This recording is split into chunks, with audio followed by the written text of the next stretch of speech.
We were on page 65 of the new translation, the second translation I gave, and then the um, section 106. I said we are going to cover, like, if we can, 4 points, 4 paragraphs today. So what happened so far is he explained the relationship between the now and the I, and that I was a mediation. What is mediation? A form of relationship. What kind of a relationship? In which we recognize the identity of the now in its negation in terms of the I. So this now is not that now, and that now is not the other now, but they are all nows. How do I, how do we hold these nows together in order to ascertain the unity that is necessary to recognize the difference? I say that again. How we hold the nows together, we recognize the unity of the now in order to ascertain the difference. So in the universal, there are multiple nows that are different from each other, but as he explained, that is the truth. That is the idea of the universal. So such a simple is true negation. It is neither this nor that. It is both and not this, and is just as indifferent to being this or that, and such a simple is what we call a universal. So this is just this pure movement of the now. Now, then he recognizes, like, then he analyzes that movement. Then he recognizes in that movement, there is the I that is holding all these nows together, and the universality of the now is possible on the basis of I. I here just a very slice of consciousness, very, let's say, thin slice of consciousness that is really just present to this uncertainty. But then the same I suffers from the same problem of this I that is certain of this is not the same as the I that is certain of that. In order for me to be, like I say me in quotation, but in terms of the I to be cognizant of the same I, you need to continuity of the nows. The nows hold the I together. So in other words, he seems to be saying something like, if the world didn't have a minimal unity, I would not be able to recognize my own unity.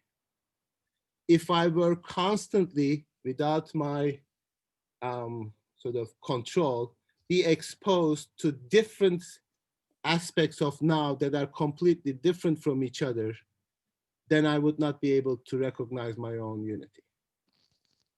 This is similar to Kant. So yes, human consciousness ultimately provides the conceptual unity of objects, or the conceptual unity of the experience.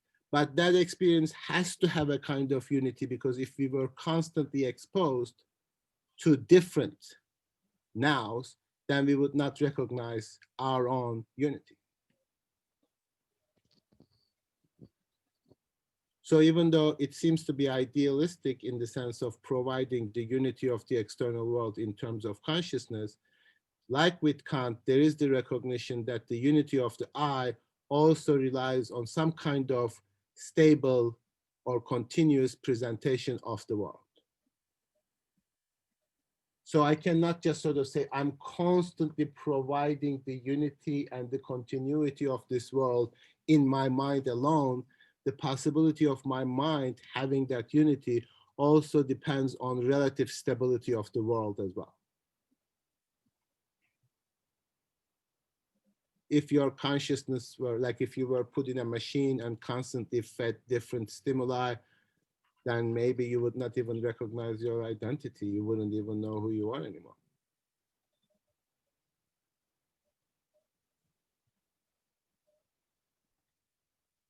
Okay, so now he is going to further explain the now. Now, we already know that for the now to be the now, there is the I that is holding them together. So we already read that section on page 63. The force of its truth does lie now in the I, in the immediacy of my seeing, hearing. This appearance of the singular now and here that we mean is deterred because I hold fast to them. I hold fast to them, not I is holding fast to them. Now is daytime because I see it. Here is a tree for precisely the same reason. However, sensuous certainty experiences in these relationships the same dialectic as it did within the preceding relationship. I, this, see the tree and assert the tree to be there. However, another I sees the house and asserts that there is no tree, but rather a house. Both truths have the same warrant, namely the immediacy of seeing and the surety or assurance which both have about their knowing. However, one vanishes to the other. So in all this, what does not disappear is as I as universal, whose seeing is neither a seeing of the tree nor of this house. So even though I'm this, I'm not exhausted in this by negating with this. That's another I, but that's the nature of the universal. Universal is always the negation of the particular manifestations of each other. So I mean an individual I, but I can no more say what I mean by now here than I can say what I mean by I. While I say there is this now or a singular I, all this is and all here's now singulars. Likewise, in that I say I, just like now, is all I's are the same movement. So therefore he calls it simple movement. And this simple movement is the universal. So are you clear or am I talking gibberish? Questions?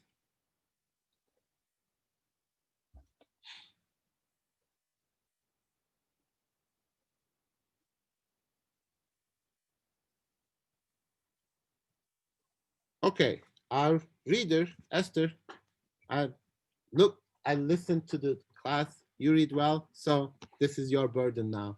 So 106. All right. Sorry. Okay. The now is pointed out, this now. Now, now. It has already ceased to be as it was pointed out. The now that is an other than, sorry, I need to start over.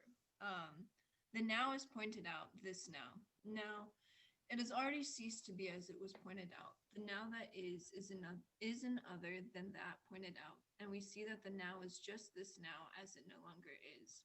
The now is, as it has been pointed out to us, what has been. This is its truth. It does not have the truth of being. It is nonetheless true that it has been. However, what has been is in fact no essence. It is not. And the issue at stake had to do with what is with being. Okay, so what does that mean to say what has been is in fact no essence?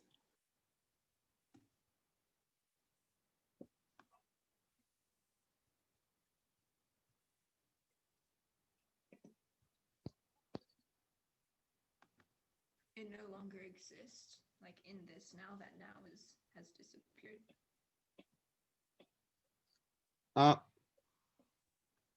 Sure, but it has no essence because that is not what I'm looking for in uncertainty. In uncertainty, I'm looking for immediacy, right? Immediacy is full presence. But what has been doesn't have that full presence. Therefore, the German here is Wesen. As I said, Wesen is the term that translates essence. So gewesen, what has been, is not been or something. So like it's kind of hard to explain because in German this comes out very clearly that Wesen is part of gewesen. Essence is part of what has been. But that's not what I'm looking for in uncertainty. Therefore, uncertainty only believes in the pure presence while at the same time not recognizing pure presence is always what has been. So you can't really have it. So what the full presence in the sense of what is the essence of full presence is not full presence. That's the negation too. So this is the difficulty of wrapping your mind around this, because in immediacy, you want this to be present, but it is present only by not being present, because it has always already gone. Because what it is the universal, not the particular. The truth of it, the essence of it is the universal, which includes what has been.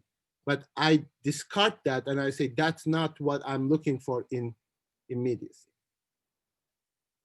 But the truth of immediacy is actually mediation. Fred, I remember when we were doing Kant and we were doing T1, T2, T1 is gone when T2 happens. Uh-huh. Are we talking about similar things? Because I didn't get the part where you use negation. I didn't understand that.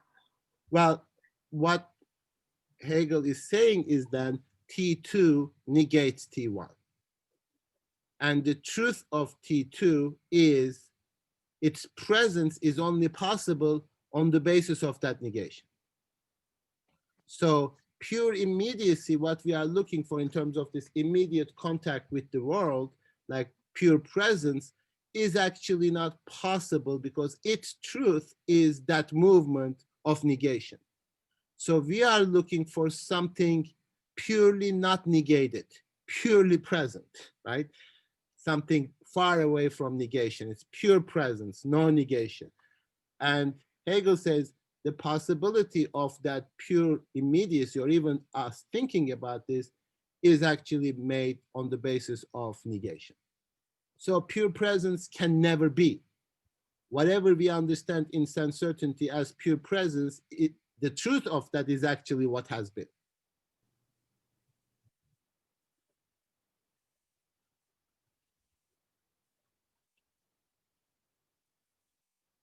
Fareed, does this have anything to do also with, I guess, not in this section, but where he talks about so like in the introduction, where he sort of talks about in itself, for itself, and like consciousness thinking it has like access to that in itself, but actually the in itself is only like for us kind of thing. And so in this case, is it something like so that peer presence that sense certainty wants is this sort of like confirmation of the in itself of the object, but actually that is not ever the case. Yes, that in itself is actually always for itself, yes. So, well, one way of thinking about this, in the motivation of consciousness in sense certainty is really receive the object in itself, receive the here and now in itself, right? So that is pure presence. That means it is cut off from all relationships. It is purely present. And that's really what we really want to actually express when we say pure presence. It is just that pure presence, immediacy that penetrates our consciousness. Even that idea is already a relationship because we are thinking that in itself in relation to our consciousness, namely the opposite of our consciousness, the negation of our consciousness, right? Because it is sort of Hegel's like a clever way of saying is that if you think of something without relationship in itself, you are actually thinking of that in a relationship and the negation of that relationship. So here relationship is actually primary. The negation of the relationship creates the in itself. Therefore, you never really have relationless pure presence. You only have the negation of the relationship. Because in itself, even though it appears to be this magical moment, is already by consciousness thought of something as its opposite. So we cannot not think about the world. And when we say like, if we can imagine the world without perception at all, that is already a conception of the world in terms of perception, because you are negating that perception.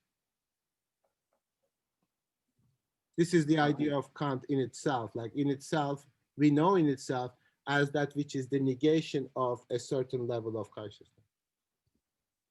So there is no pure presence. Pure presence can only be thought by negating the contribution of consciousness from the certainty. But that certainty is ambiguous, because certainty is the pure being of the being, but whose certainty are we talking about? Like, we demand this. We want pure presence. We want to be certain. So certainty can also be understood as purely an issue with consciousness. The world is not concerned about being certain of itself. We are concerned about being certain about the world. So the motivation is already epistemological of knowing the world as it is. As it is the negation of the world as I know it, which is kind of a paradox. Like, I want to know the world without knowing it. I want to know the world by erasing my contribution to the world, even though knowledge itself is a relationship. And he is not assuming all these kind of Kantian categories, intuitions, etc. He's thinking of this at the most elemental basic level, relationship to consciousness. You don't have to make assumptions about the consciousness, just that pure relationship. So he doesn't talk about forms of intuitions, concepts, etc. You don't even have to presuppose these. You don't have to jam in these kind of categories or forms of intuitions. Just think of it in terms of relationship. Yes. So like contrary to, like, I don't know, maybe not entirely contrary, but like so where Kant wants to sort of like formalize consciousness and like place it in on, like give it these divisions, Hegel is just examining, is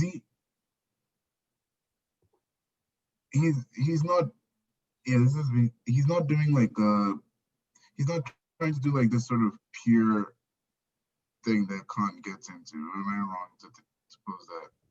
Sure. Like, he's not. like he's like looking at consciousness as it like works, like as we like at the very fundamental level.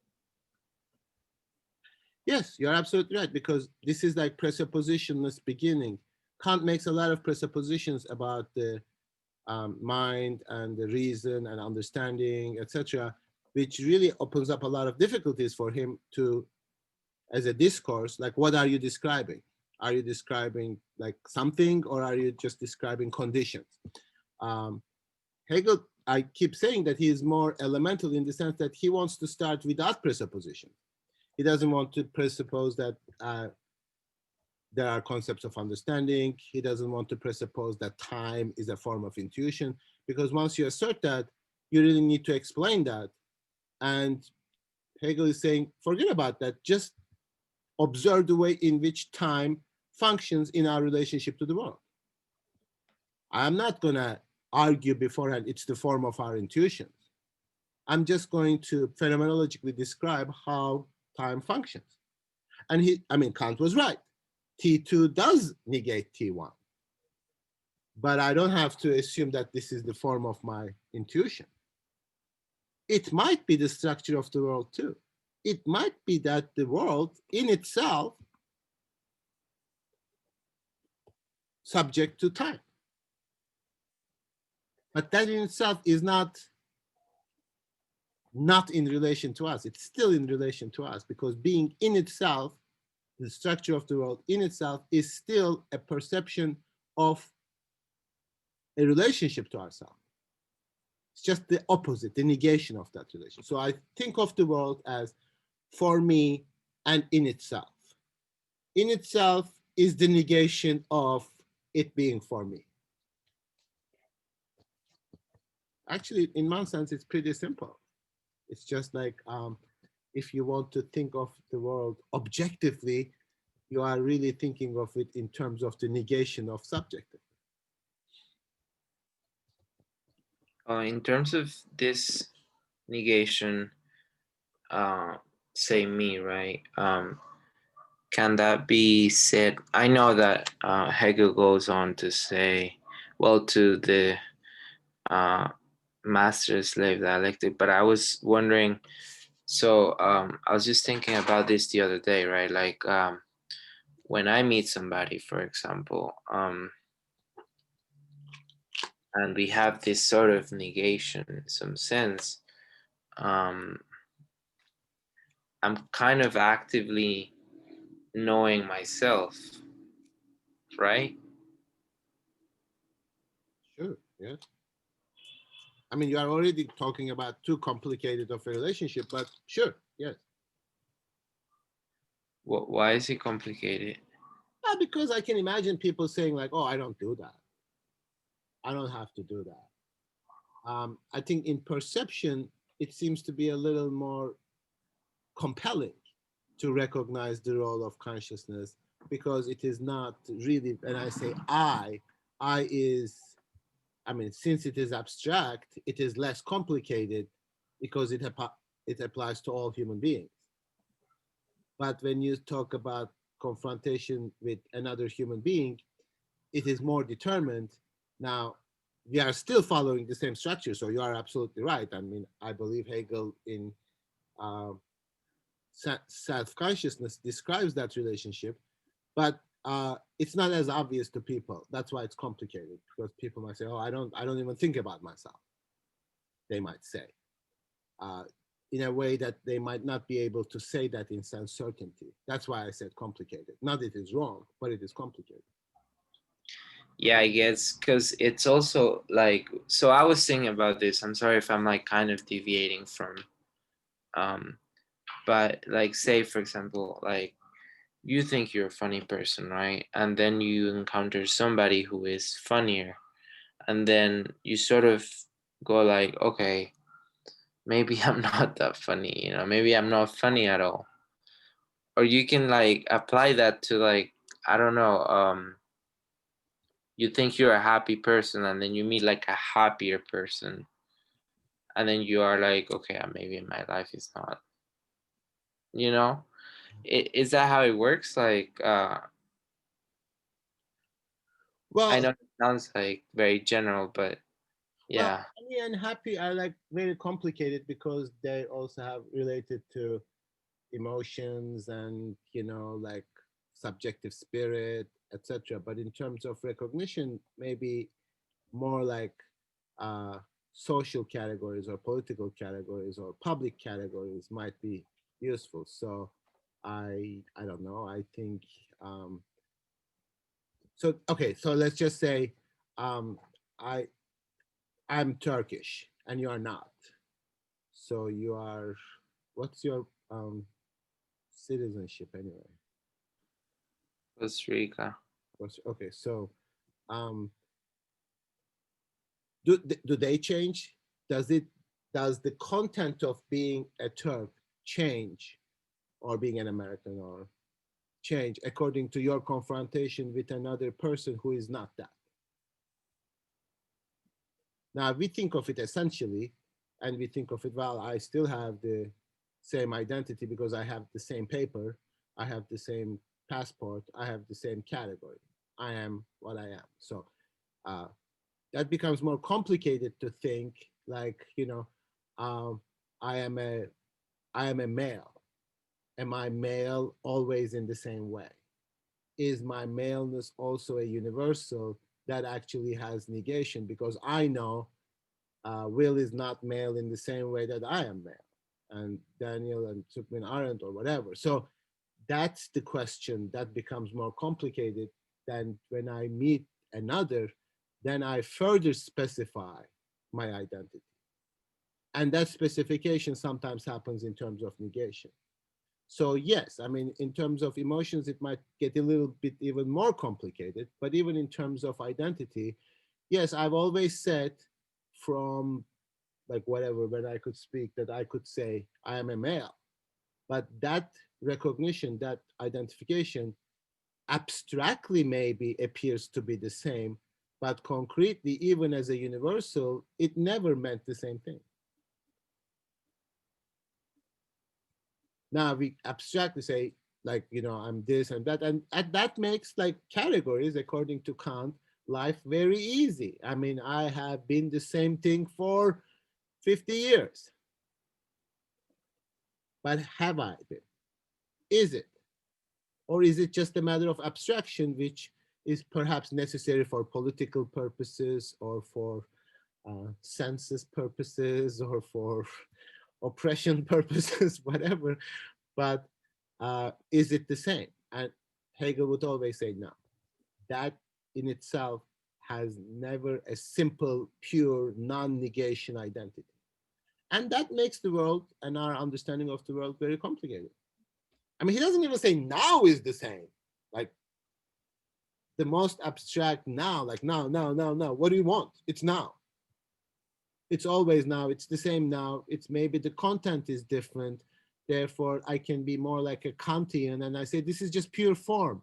Pure form has this pure formal identity, always the same.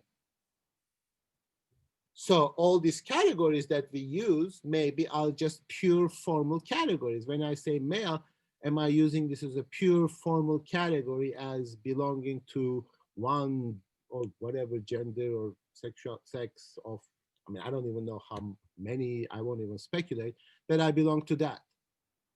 Then the question is it materially the same always? So he sees the world, Hegel does, is constantly in this dialectical opposition. No, what you mean by male, like existentially, ontologically, is not the same as it was 50 years ago, 20 years ago, 5 years, or even yesterday. So how do we live our lives? We live our lives with the comfort of categories, like stability, like I'm always that. I wonder if I'm always funny. That makes me very comfortable. what? I'm always funny. That makes me comfortable. I don't want to see more like funnier people. I guess, yeah. Or happy. I'm like, I study philosophy. Who else can be happier than I am? People who don't. Lawyer. They're miserable. Lawyers are like, yeah, terrible. They are unhappy.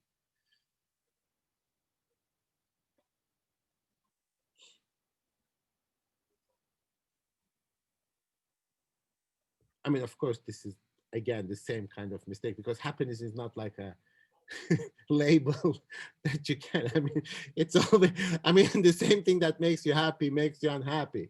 There has to be some dialectical aspect in here.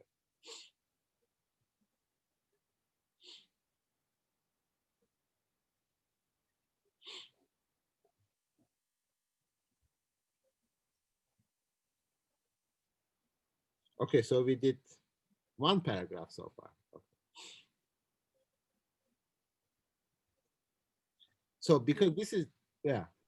Oh, sorry. I was just gonna ask if we could take a quick break soon. We can take a more than a quick break. Okay, so I'm gonna end at 11:30 because I need to go to that other meeting. So let's just take like a little longish break so that we can go all the way till 11:30. So how about like 12, 13 minutes and meet at 10:05? Okay, 10:05, I'll see you. Okay, I'm just gonna read the 107 a little bit, if you don't mind, Esther. So, because I don't want to interrupt you, I'll interrupt myself. So this pointing out is really this relationship with the I. So I is pointing out, and that's, but also there's the pointing out of, so not, of the phenomenology. So you really need to think of this from two perspectives simultaneously. So one, what sense certainty as a moment of consciousness is doing, and what phenomenologist Hegel is describing that process. Sometimes you really need to change of that perspective to really understand what he's saying. So when he says in this pointing out, which I take that, and I might be wrong, I take that pointing out the act of sense certainty, the I saying now, right? We therefore see. Now, we then here, he switches to the perspective of the phenomenology. It's like we see only a movement and the following course of movement. So now he is just sort of taking one step and then describing that process. I, now he's describing the I. I doesn't have that awareness of what is going on, but it will, but the phenomenologist is describing that process. I point out the now. I, it's almost, he should say, I points out the now, right? I points out as referring to the I as that slice of sense certainty. And it is asserted to be the true. So that's what sense certainty aims, like this. I point out now, here, now, right? However, I points out to it as something that has been, and thus sublate replaced the first truth, because that now became not now, right? I assert to now as the second truth that it has been, that it is sublated. Now, this term sublation in German is Aufhebung, which is really the main difficulty of understanding Hegel's dialectic. Aufheben is one of those German words which literally means like replace, supplant, etc., but also picks up too. Auf means up, heben literally means lift. So by lifting it up, you are canceling it. So what you are doing is by negating it, you are, or replacing it, you are preserving its truth. That's really the very difficulty of Hegelian dialectic. Once you actually even ascertain the falsehood of something, you are lifting its truth in the next moment. So it is not never an empty, pure negation. Whenever I say, you are wrong, that even saying that you are wrong, like for Hegel, is whatever I say is going to build on the negation of what you said is wrong. Therefore, it is going to include the truth of what you say as wrong. So now, since we live in a kind of atomistic subjectivist world, we sort of say, we crush each other, we burn each other, we destroy each other, we undermine each other's argument, etc. So in our minds, this is very difficult to understand how the nature of the dialectic moves. So when I say you are wrong because that what I'm doing is, according to Hegel philosophically, I am including the truth of your statement in my assertion. So you can think of it that way. This kind of complicated relationship between what is false, apparently, and what is true. Because the now is already gone at that moment. So what I'm saying now, I'm already pointing out to what has been.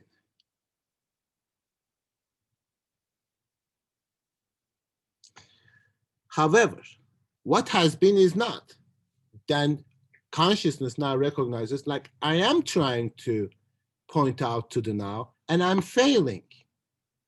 I cannot point out to that because what I'm pointing out has already been gone. It has been, right?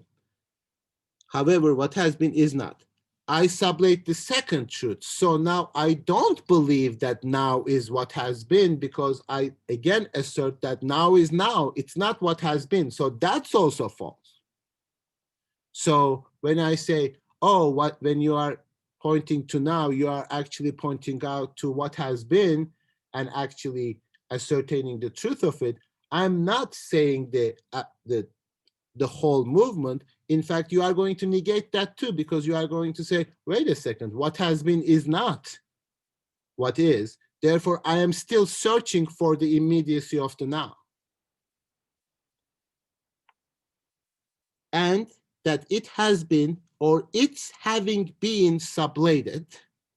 And in doing so, I negate the negation of the now, and so turn back to the first assertion, namely that now is. So here's what happens. In that movement, there is a double negation. First, you recognize that now is what has been. But then you say, and when I say you, imagine yourself I as the I, right? What has been. So when I say this, oh, it's this, no, it's this, no, it's this. Like what you are doing there is constantly missing something, but you recognize that as missing, you continue with the movement. So I say, I wanted to say now, oh, oops, I said what has been. So what has been is not now, it's now. Then you realize, oh, that's also a negation. So then what happens is that you negate the negation. So what happens? The now and the pointing out of the now are therefore composed in such a way, neither the now nor the pointing out of the now are what is immediately simple. So because this pointing out is the pointing out of the I hold them together. I can do this negation. I can say this now, oh, it has been, but what has been is not, therefore I move to the next. So that's the negation of negation. So you try to preserve the immediacy by negating what has been. What has been is always also negating the now. So think of a logical structure of a simple movement that always wants to preserve the immediacy and constantly failing it. Does that make sense? How, what's an example of that? Like, No, that's the only example. I say now, oh, I just referred to what has been. But now is not what has been, because the nature of the now is to be now. I don't want to talk about what has been. I want to point out to the now. But then I recognize, oh, this now manifests itself in terms of what has been. So I negate that. I want pure presence. I keep wanting pure presence, but by wanting to have pure presence, I am really not being pure present, but going through emotion. That's what I does. Well, that's what consciousness does. You don't do that, I suppose, but this is the motivation behind sense certainty. I want to be certain of this moment. Oh, I have to want to sort this moment. And then I realized, whoops, I missed it. Forget about that, what I missed. Let's move to the second.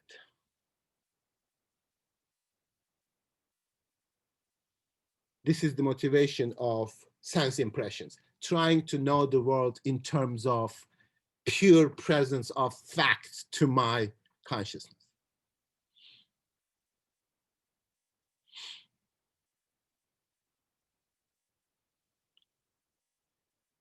So the now and the pointing out is the one, I mean, the now is the object, pointing out is what the I does, right? Nor whether composed in such a way that neither the now nor the pointing out, namely the I, are what is immediately simple. Rather, they are a movement, which has various moments. This is really a characterization of Hegel's understanding of the dialectic. They are each moments of the same movement. But the sameness of the movement is never a simple, pure presence.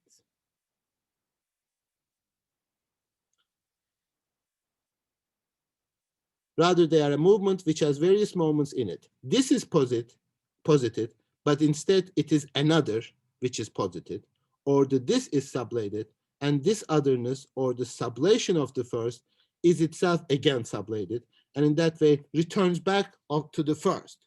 But that return is never returning to the same, right? However, as reflected into itself, this first is not wholly and precisely the same as that which was initially, namely an immediate. So when you come back to the now, the second time, that is not the same as the first now. So by going through the process of negation, it has become its other. And that's the nature of dialectical movement. You always negate what is to the other, but then you come back from the other. So, okay, this is going to be misleading, but let me try to give you an example in terms of what you are asking. Like, I'm funny. Okay, this is going to suck, but let's go with it. So I'm funny, right? So I see the other. Then I say, oh, I'm not funny. But then I say, well, despite the fact that that other person is funny too, I'm funny too. That when I come to that, it's not the same funniness, because that funniness includes the negation of what has belonged to the other. So then I'm funny in another way, which went through the negation of the other. And this is how I construct my identity, because like nobody is like, I guess, like, how do you even decide that you are funny? You see a bunch of people, you see your parents, they are never funny. Therefore you say, oh, I'm funny because I do things at home. And then you see other people and it's like, I'm funny too. Like, I'm even funny that, yes, their funniness might negate me, but I'm still funny. But that funny is now negated itself in terms of your recognition in the other person, and you came back to yourself. And it's not the same. Now, of course, this is misleading because we are already talking about the concept. You need to think of this in terms of the now. That's a lot easier. But I also abstract. That's why it doesn't make sense to you. So like this now here, think of this like funny, like now. Like this now is negated. This now is not this now. But then the next now, in terms of certainty, is the same. But then, oh, no, I negated that. I want the immediacy, but the immediacy of the first is not the immediacy of the second. The second is already mediated through the other.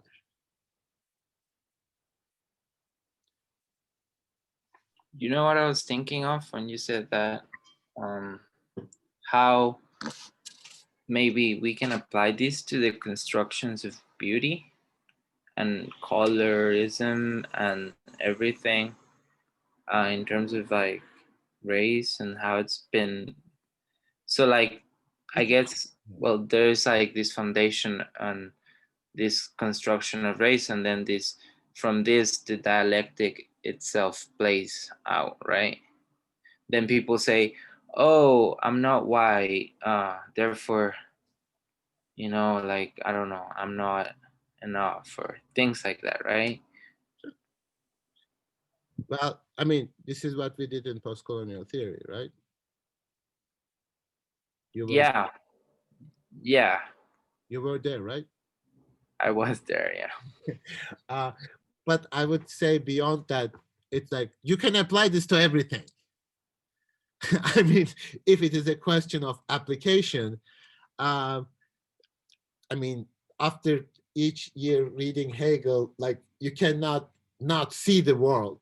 I mean, not always, not monochromatically, but you cannot not see the world in terms of this negation.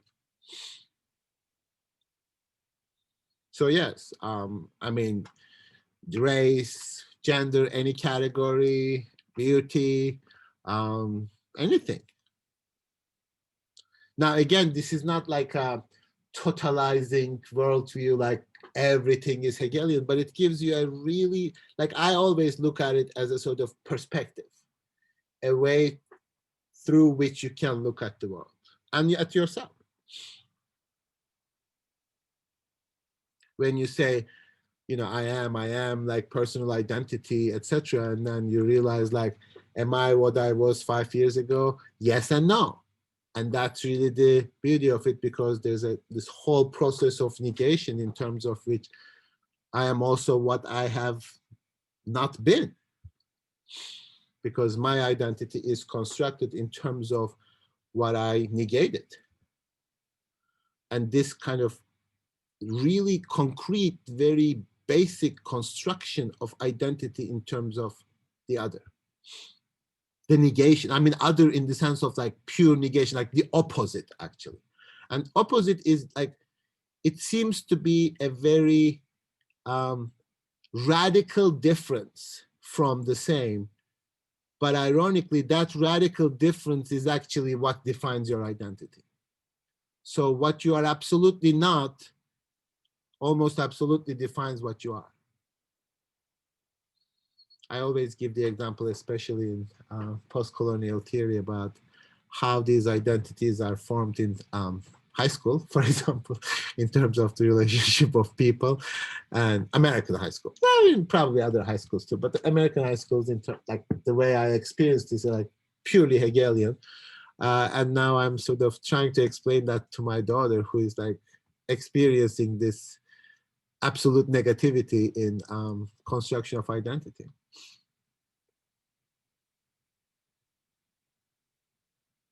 So what, I guess, yeah, that's a perspective, and but what does it, I'm trying to think of it in a way that sort of liberates, or like how to, yeah, how to like move forward, not like from the dialectic, but how to then think, okay, like if I'm constructing my identity on the negation of like this hegemonic like idea such as race or like gender, then I'm basically prison in that sort of relationship. Historically, sure, yes. But I mean, this is sort of Hölderlin line where there is the danger, also the saving power.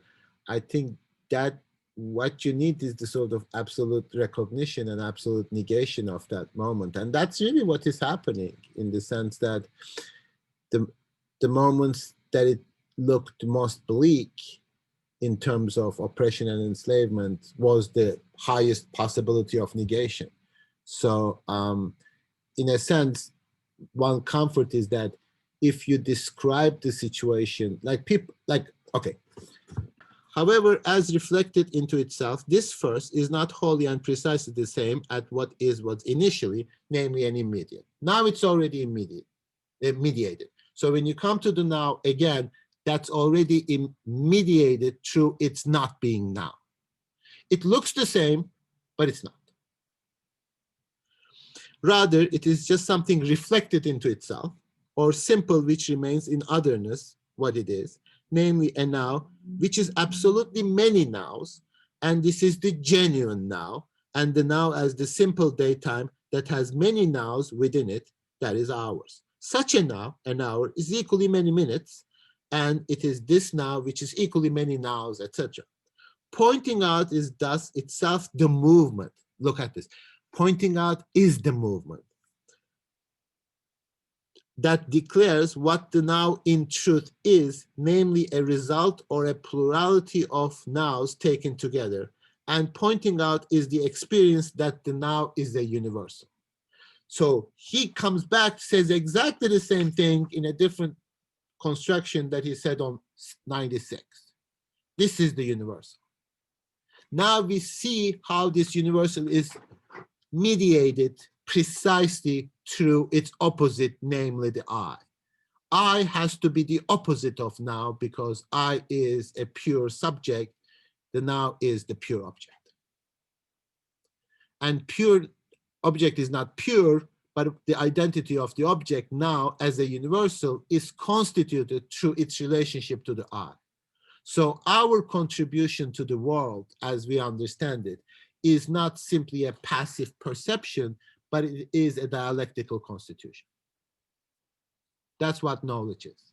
Now, you immediately start thinking, oh, well, are we like making the world physically different?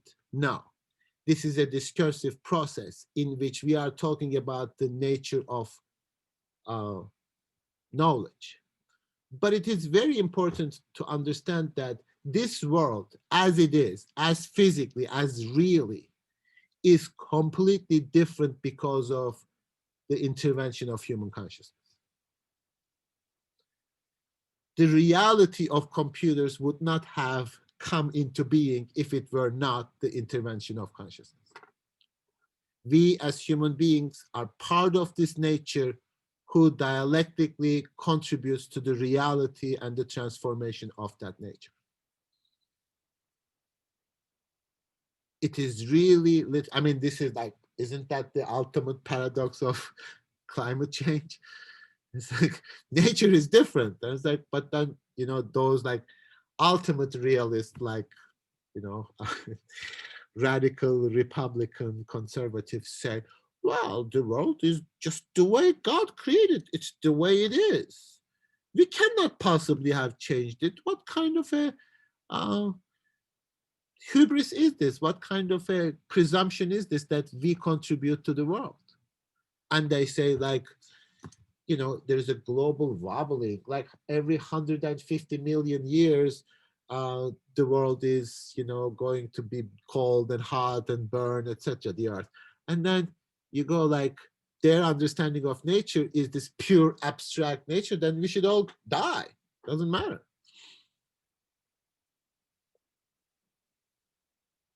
But the reality is not like, I mean, this is also part of reality. And it's very real, both in terms of its effect and its physical properties. I mean, we change the physical properties of the world, do we not? Or are we just like in the corner, just watching it a little bit in terms of what is happening? I mean, we killed all the freaking human living beings. I mean, I find it very interesting and also a dialectical process. In a century that we are responsible for the extinctions of as many species as possible, we are somehow now animal friendly.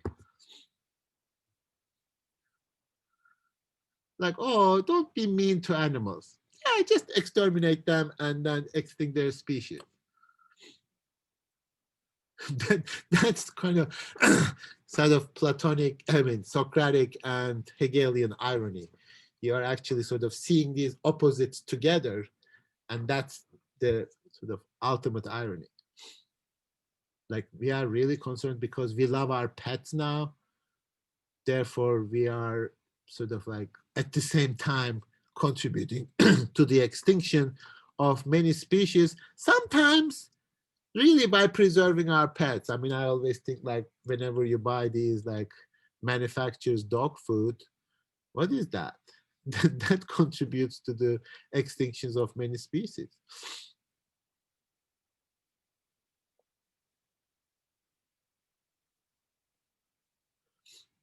I love this. I love, like, whenever I read Hegel, I love the world in its like beautiful irony and contradiction.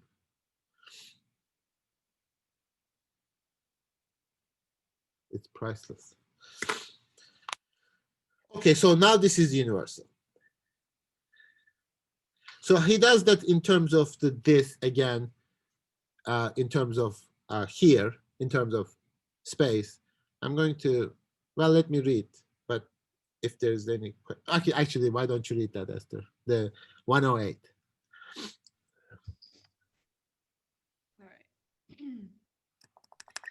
The here that has been pointed out and to which I cling is likewise a this here, which is in fact not this here, but is rather an in front of and behind, or an above and below, or a right and a left.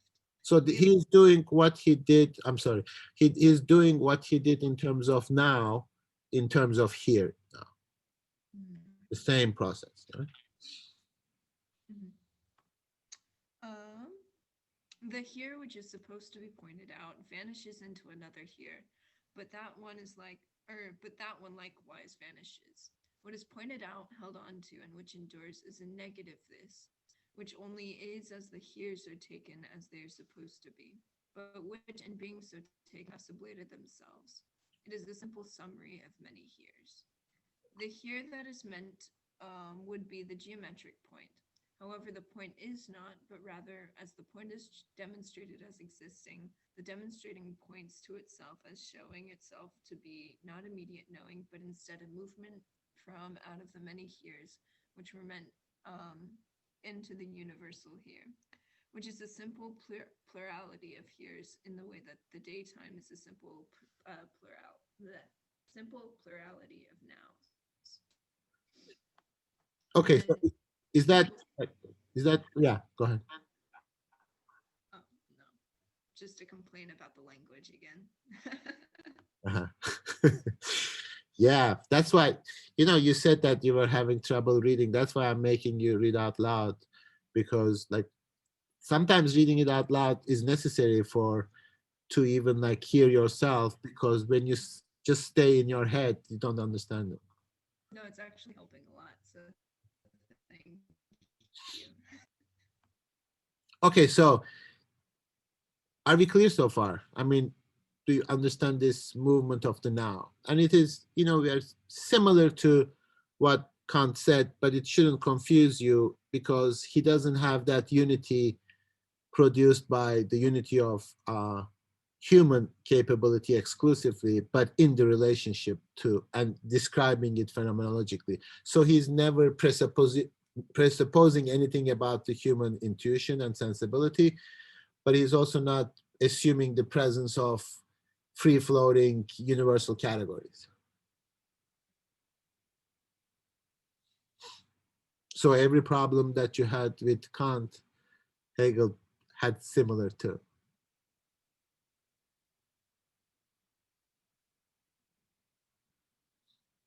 Now, that also dialectically, the relationship between Hegel and Kant, like I think sometimes like Hegel is better, but Hegel would not have been possible without Kant.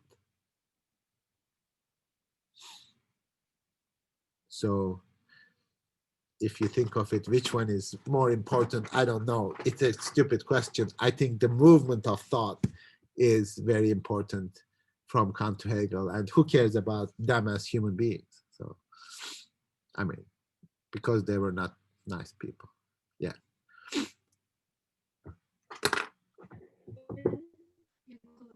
Talking about the same, like, I can't hear you very plurality. well. Can you please Sorry. come closer? Yeah, thanks. Sorry, I have to move everything. When Hegel is talking about the plurality of heres in the same way that he's talking about the plurality of nows, is he making a distinction yet between the different objects that we perceive at the same time? Like in this here that I see right now, there's like a cup and a water bottle and my laptop and all of these different objects. When he talks about the here, is each object in a different here? Or is the here more of like a general what I see in my perspective vision or range of vision? Well, what he is doing is really constructing those objects as the object of knowledge, not constructing like manufacturing, but trying to understand the specificity of those objects in terms of its relationship to the consciousness. Now, to speak about an object is already a fairly determinate understanding of what the object of knowledge is.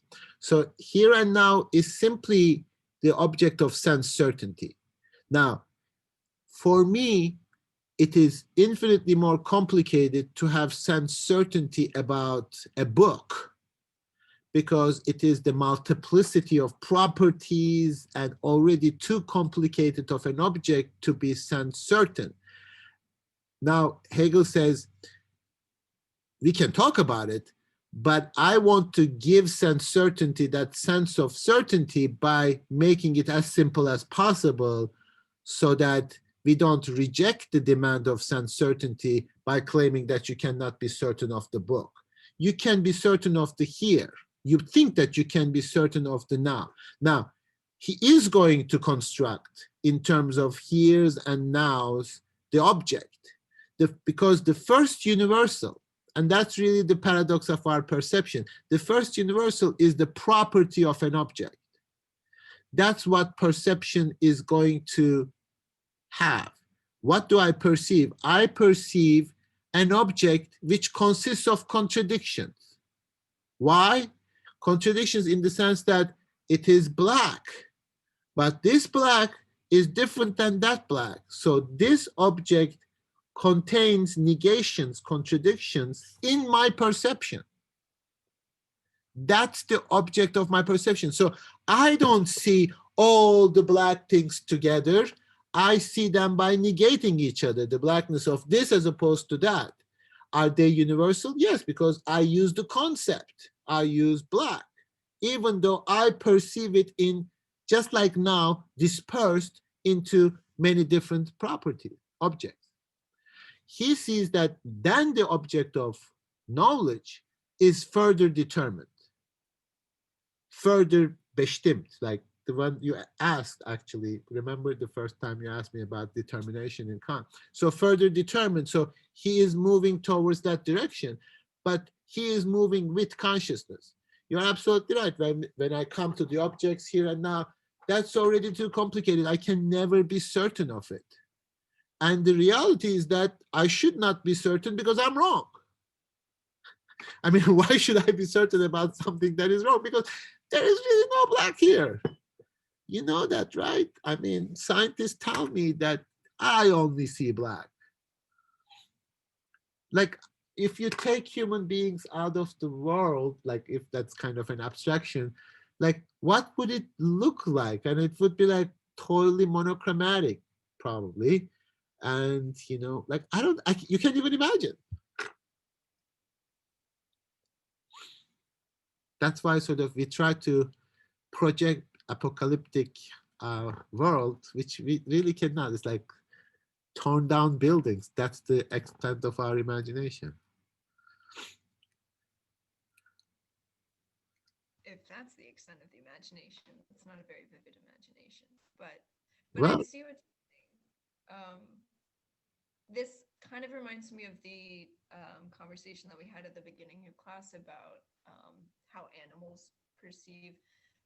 I think it was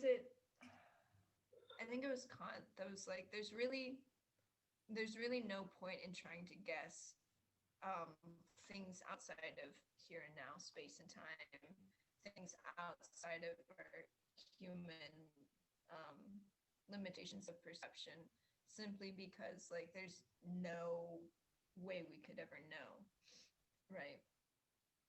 Like there's not a whole lot of purpose. well, but we do go beyond our perception, do we not? I mean, of course, I don't know how science moves today. There's definitely a kind of empirical aspect of science, especially certain sciences like biology and I don't know, like what? Yeah, biology, let's say, as opposed to like theoretical physics, for example. It's still a science, but it operates with more that our knowledge of the world does not come from perception. And it's impossible for it to come. So it might come from calculation, for example. That negates a previous stage of knowledge. So when we say the object of knowledge, we are really talking about a very complicated set of negations and transformations. As far as we remain within the bounds of our experience, even science, I think today, is somehow beyond that. Like they don't just look at things and try to observe them. Like maybe bird watchers do that. I don't know. But in terms of how you collect data and how you process data, what you consider to be a fact is, etc., it becomes much more complicated. So we do go beyond our perception in our knowledge, at least. Well, maybe not for Kant. I mean, they are still within the bounds of perceptibility, but yes, they are still somehow within space and time, but not with our five senses. Like we don't observe the world with our five senses anymore. I mean, yes, we have, of course, machines, we have telescopes, we extend our perception, but that's still principally within the limits of our perception. But also, like, I don't know what happens with quantum mechanics. It exceeds the limits of our natural perception. That might still, again, be in principle perceivable through certain mechanisms. But once we come to the issue of calculation, I don't know how that plays out. So I don't know. And that's why mathematical calculations, at least for Kant, could be those oh, I can't remember the exact word. They were pure synthetic A priori. a priori, yeah. Pure synthetic a priori judgments. Yeah.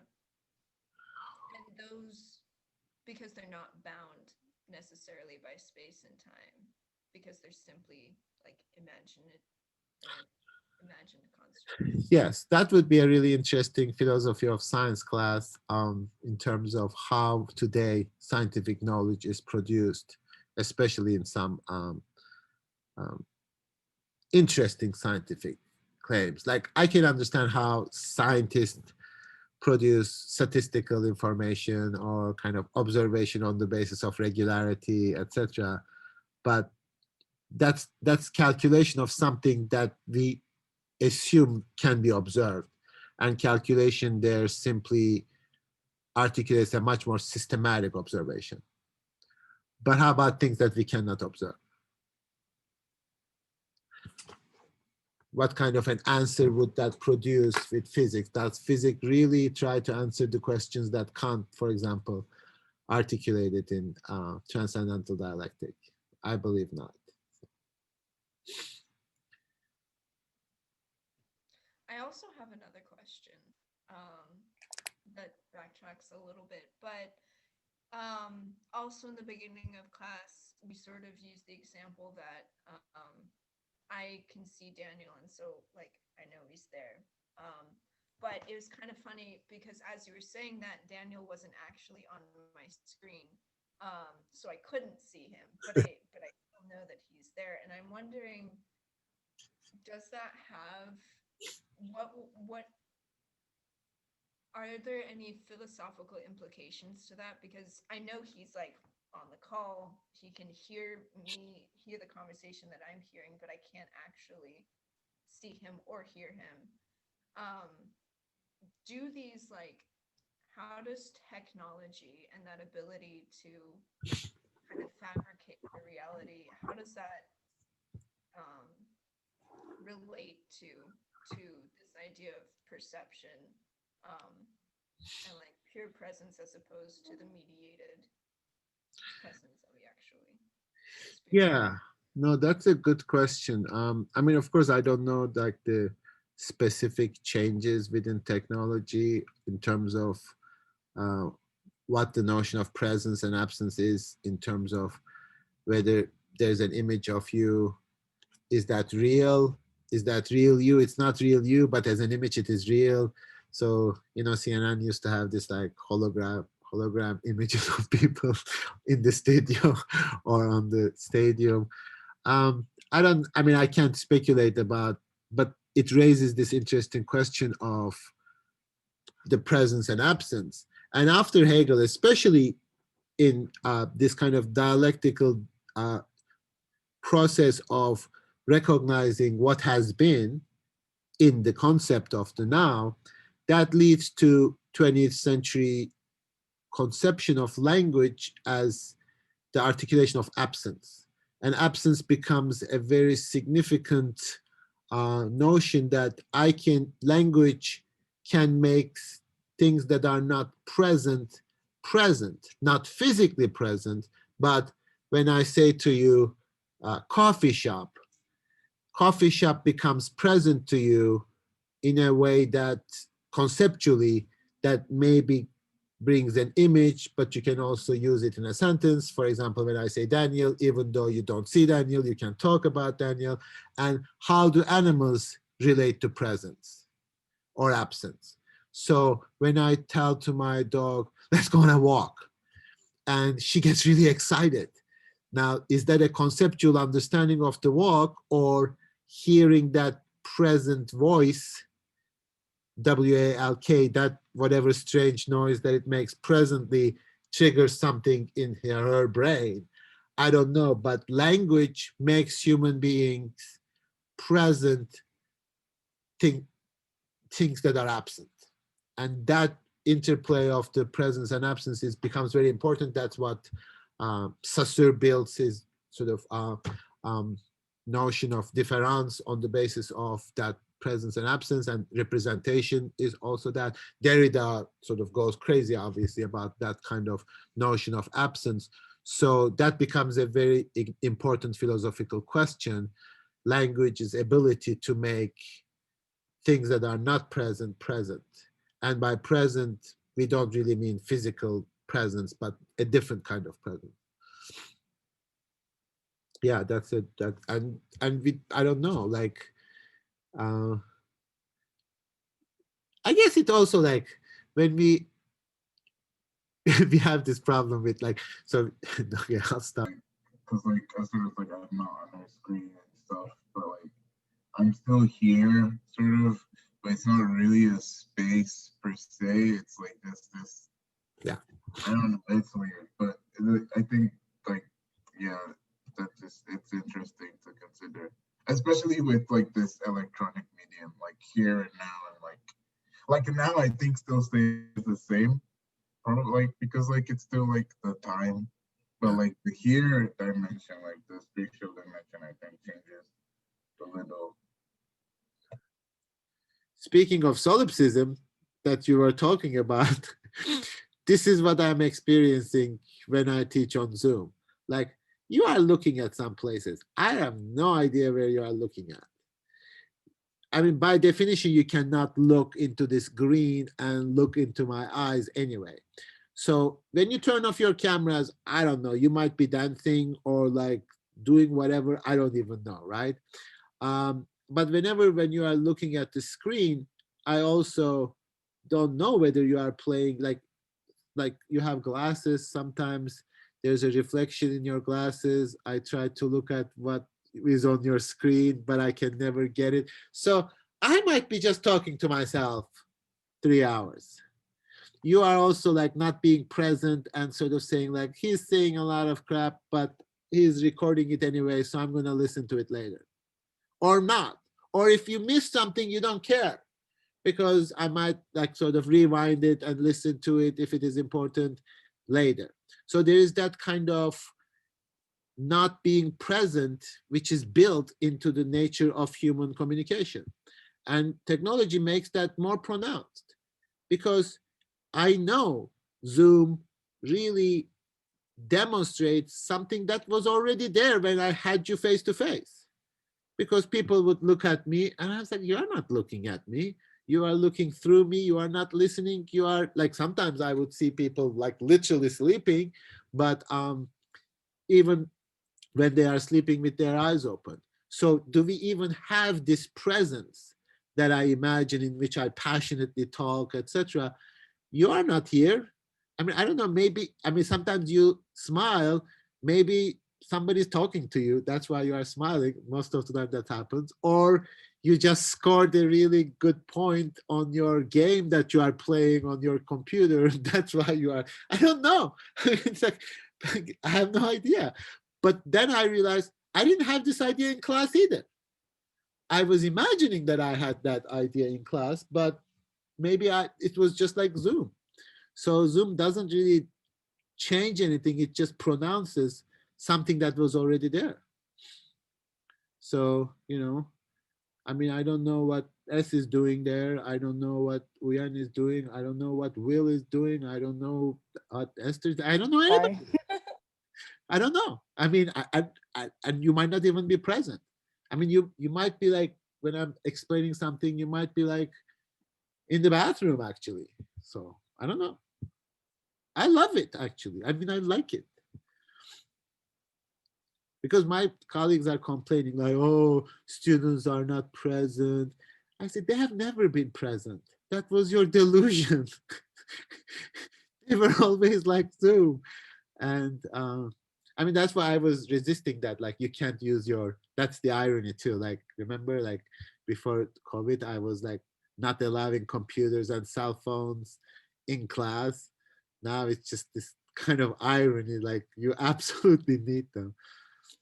I would say bring Well, your, I was gonna say like even with like, I don't know. I mean, this Zoom stuff, like a lot of people who have um like learning disabilities or something like that, or like other issues, like this has benefited them because they can actually pay more attention because of the way that this is set up.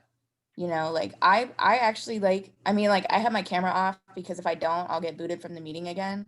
uh-huh. But I like I mean, I like this for the same reason. Like I think it just like, it's only about the content. It shouldn't be about whether or not I'm looking at you the whole time.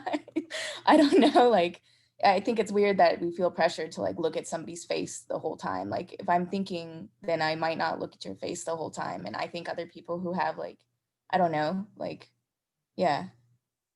I mean, it really is about the content, right? I mean, if we care about learning, then none of this is all artifice of the university. Like the university doesn't even need to be there for learning to happen. So all this like procedure and bureaucracy around learning is like, like I'm only here because I need a degree. If I really wanted to learn, I probably wouldn't be paying to learn. Like I could just look up, I guess I could just read Hegel on my own if I really wanted to, but I need the certification. So You here I am. don't need Hegel for the certification, do you? What? You don't really need Hegel for the certification. No, but I'm taking this class because I can. I got the free time. No, no, Doesn't really help my major, I guess, but I mean, other people are here are philosophy majors, so I hope it will yeah. show your I'm to-